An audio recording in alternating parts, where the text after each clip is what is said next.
Hi everybody, Polo Tech here. Today I'm going to show you a little trick on how to keep your shed doors open when it's windy. Some people just prop it open with a piece of wood or a brick or cinder block or something like that. But I want to show you what I did. It's a little trick I did, and I think you'll like it.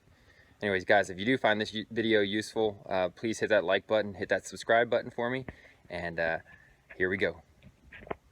All right, so the first thing I want to show you is I have a 15 by 25 foot shed here that I keep all my mowing and landscaping equipment in and everything.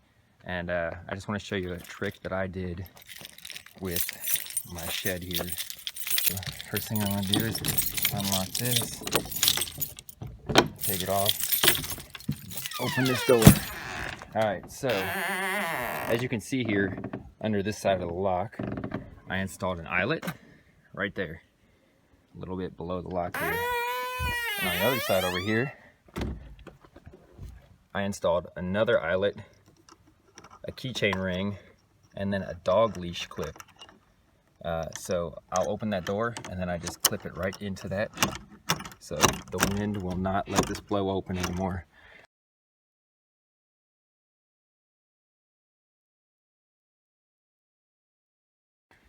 And I did the exact same thing on the other side over here. So I have to pull up this little lever, pull down this little latch to open the pins out of the door here, and did the exact same thing on this side. Mounted the eyelet here, another eyelet on this side, and then I just clip it through. Doesn't allow the wind to blow the door shut when you're out mowing or unloading or loading. And there you go. That's my little tip for the day. I hope you guys like it.